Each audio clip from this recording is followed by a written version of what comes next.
I will say there is no one best treatment for prostate cancer. There is a best and potentially a worst treatment for any individual man with prostate cancer. So what do I mean by that? So I practiced urology for 20 years and have probably seen 3,000 or 4,000 men with prostate cancer, mostly in the New England area. So when I was 2 years into practice at one of the Harvard hospitals after my training, my dad called me, and he was in Florida, and he said, Jeff, my PSA went up from 1.3 to 2.2. And my primary care doc sent me to a urologist. He said I should have a biopsy. I said, well, 2.2 doesn't sound too bad. But why don't you go ahead and get examined by the urologist? Being a urologist, it's hard to discourage my own dad from doing that. But he paid a lot of money for me to go to medical school, so I had to pretend that I knew something and give him the right advice. So he went to the urologist, and the urologist said, I don't feel anything there, but I'm going to do a biopsy on you. And he was 64 at the time, perfectly healthy. And he did a biopsy in his office, and it came back with one group of cells, one cluster of cells that had a grade 6 cancer out of a possible grade 10 being the worst, but one group of cells. And of course, he calls me, he said, what do I do?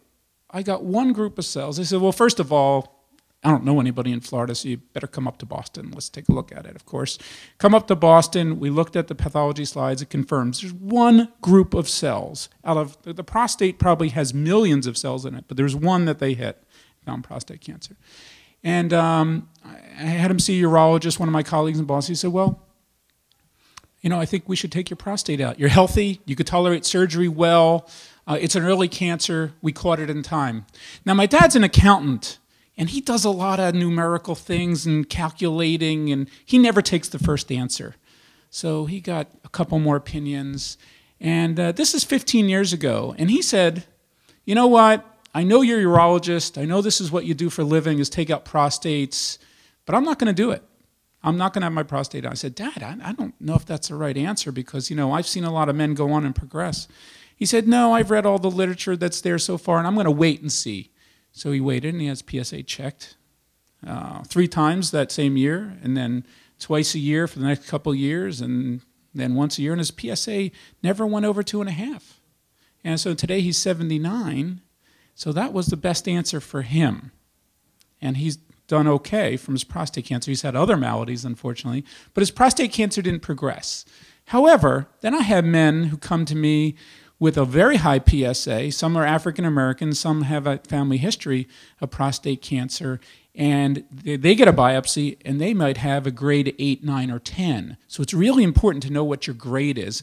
And as Dr. Mason showed back here, the cells can look. There's many ways they can look abnormal, but the weirder they look, the more aggressive the cancer can be. So we score these things by what's called a Gleason grade. The lowest you can have is a 2, the highest is a 10.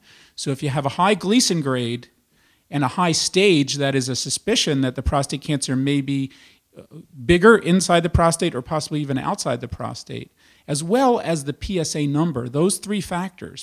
And it's not just the numbers, it's other things like, do you have heart disease?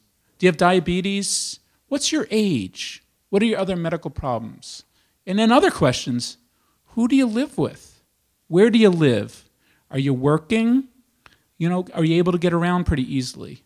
Because if we think about treatments and we think about after the treatment, the recovery, if we do surgery, we have to make sure that the patient has the right support system to get them through surgery.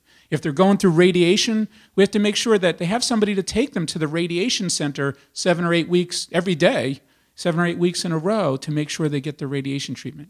If we decide to do nothing, we have to make sure that the patient is reliable and will come back at regular intervals to have exams and follow their PSAs.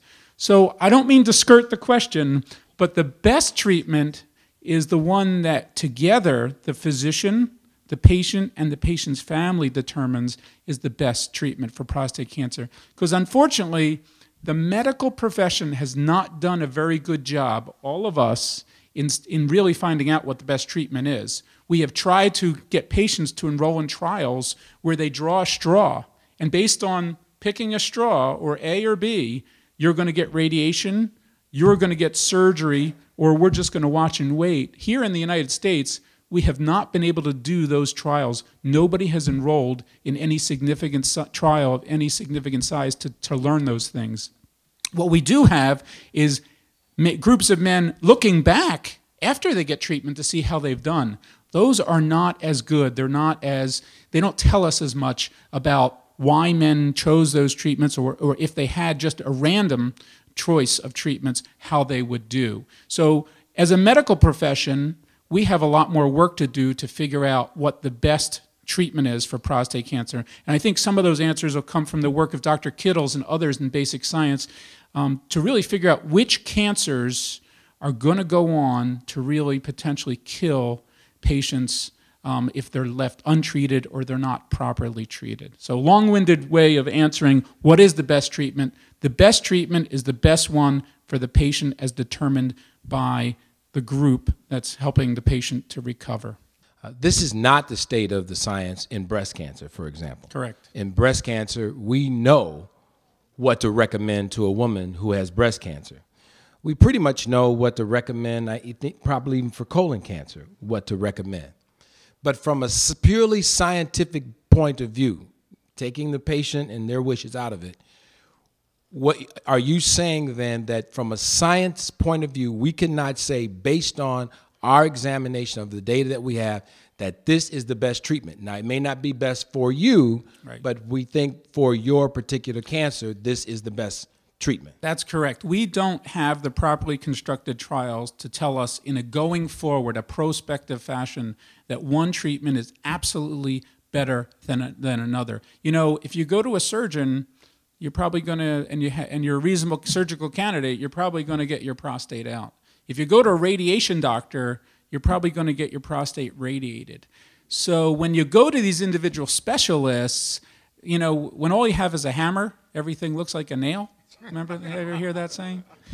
But it's best to get multiple opinions if you or loved one is diagnosed, and the best places to go are places like UIC, Academic Medical Centers. At Weiss, we have the same type of arrangement where you can see multiple providers in a multidisciplinary cancer program where you can see a radiation doctor, you can see a surgeon, you can see a medical oncologist, and get opinions from all of them, and then they get together and talk amongst themselves as to what is the best treatment for you. Because nobody individually really knows the answer to that. So, Terry, I guess what I'm saying is after 60 years of research since Dr. Huggins first discovered that testosterone, the male hormone, was related to prostate cancer progression, we still don't know what the best treatment is for prostate cancer. One last follow-up question. I know, Dr. Brooks, you wanted to follow up, and either of you can do this. All the advertising, robotic surgery, this and that, you know, does it make a difference in terms of, and let me frame the question this way, in terms of overall survival, does it matter? That's correct. And again, you can't take all comers in prostate cancer and lump them all together because those three important factors, stage and grade. So if I have somebody with a very early cancer, I can't put them in a pool with somebody with a late stage cancer and compare the two, how they're going to do. We know that African American men have more aggressive cancers. They die more often of their cancers. So when you're looking at these studies, you have to really delve into them and see, are they looking at one very specific grade and stage of cancer and comparing this treatment versus the other treatment versus no treatment. And oftentimes these studies do not separate out the individual severity of the disease. That was a nice dance. and it's a dance you'll hear every practitioner in oncology do, because we just don't know. So it's been 60 years. I hope that within another 60 years, hopefully sooner, we're going to have the science. And there's millions and millions of dollars being spent in research, but I think the research is really going to be at the genetic level.